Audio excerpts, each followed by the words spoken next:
കേരളത്തിന്റെ സാമ്പത്തിക യാഥാർത്ഥ്യത്തിന്റെ കണ്ണാടി വൈറ്റ് പേപ്പർ. കേരള സർക്കാരിന്റെ പുതിയ വൈറ്റ് പേപ്പർ സംസ്ഥാനത്തിന്റെ സാമ്പത്തിക സ്ഥിതിയുടെ യഥാർത്ഥ ചിത്രം ജനങ്ങൾക്ക് മുന്നിൽ അവതരിപ്പിക്കുന്നു. മുഖ്യമന്ത്രിയും ധനകാര്യമന്ത്രിയുമായ നേതാവ് വ്യക്തമാക്കുന്നതനുസരിച്ച് ഇത് രാഷ്ട്രീയ വിമർശനത്തിനോ അന്വേഷണത്തിനോ വേണ്ടിയുള്ള രേഖയല്ല. പുതിയ സർക്കാരിന്റെ ആദ്യ ബജറ്റിനു മുമ്പ് സംസ്ഥാനത്തിന്റെ സാമ്പത്തികാവസ്ഥ വ്യക്തമാക്കാനുള്ള ഒരു സുതാര്യ റിപ്പോർട്ടാണ് ഇത്. റിപ്പോർട്ടിലെ പ്രധാന കണക്കുകൾ ശ്രദ്ധേയമാണ്.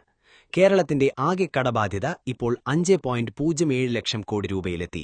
പുതിയ സർക്കാർ അധികാരമേറ്റപ്പോൾ 48,733 കോടി രൂപയുടെ അടിയന്തര ബാധ്യതകളാണ് പാരമ്പര്യമായി ലഭിച്ചത്. ഇതിൽ സർക്കാർ ജീവനക്കാരുടെയും അധ്യാപകരുടെയും DA കുടിശ്ശിക 25,000 കോടി രൂപ, പെൻഷൻ കുടിശ്ശിക 14,387 കോടി രൂപ, കാരുണ്യ ഇൻഷുറൻസ് പദ്ധതിയുടെ ബാധ്യത 2,017 കോടി രൂപ എന്നിവ ഉൾപ്പെടുന്നു. കിഫ്ബിയുടെ ധനസഹായം ലഭിക്കാത്ത പദ്ധതികളിൽ 35,000 കോടി രൂപയുടെ പദ്ധതികൾക്കെതിരെ 21,000 കോടി രൂപയുടെ ബാധ്യതയും രേഖപ്പെടുത്തിയിട്ടുണ്ട്. സാമ്പത്തിക പ്രതിസന്ധിയുടെ സൂചനകളായ ചില വിവരങ്ങളും റിപ്പോർട്ടിലുണ്ട്. മെയ് 16-ന് പുതിയ സർക്കാർ അധികാരമേറ്റപ്പോൾ സംസ്ഥാന ട്രഷറിയിൽ ശേഷിച്ചിരുന്നത് വെറും 2,000 കോടി രൂപ മാത്രമാണെന്ന് റിപ്പോർട്ട് പറയുന്നു. സംസ്ഥാനത്തിന്റെ മൊത്തം വരുമാനത്തിന്റെ 77% ശമ്പളം, പെൻഷൻ, പലിശ അടവ് തുടങ്ങിയ സ്ഥിര ചെലവുകൾക്കായി ചെലവാകുന്നു.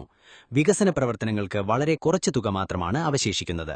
മൂലധന ചെലവ് സംസ്ഥാന GDPയുടെ 1.3% മാത്രമെന്നത് രാജ്യത്തെ ഏറ്റവും താഴ്ന്ന നിരക്കുകളിൽ ഒന്നാണ്. അതേസമയം പൊതുമേഖലാ സ്ഥാപനങ്ങളുടെ നഷ്ടം 2024-25 78,851 കോടി രൂപയായി ഉയർന്നതായും രേഖ പറയുന്നു. മുൻ LDF സർക്കാർ സംസ്ഥാനത്തിന്റെ യഥാർത്ഥ സാമ്പത്തിക സ്ഥിതി മറച്ചുവെച്ചു എന്ന ആരോപണവും റിപ്പോർട്ടിൽ ഉന്നയിക്കുന്നു. തദ്ദേശ സ്ഥാപനങ്ങൾക്ക് നൽകേണ്ട 1,982 കോടി രൂപ, പട്ടികജാതി പട്ടികവർഗ വിദ്യാർത്ഥികൾക്കുള്ള 337 കോടി രൂപ, കൂടാതെ ടൈപ്പ് 1 പ്രമേഹമുള്ള കുട്ടികളുടെ മരുന്നുകളുടെ കുടിശ്ശികയടക്കമുള്ള പ്രധാന ബാധ്യതകൾ തീർപ്പാക്കുന്നതിൽ വീഴ്ച സംഭവിച്ചതായും റിപ്പോർട്ട് ചൂണ്ടിക്കാട്ടുന്നു.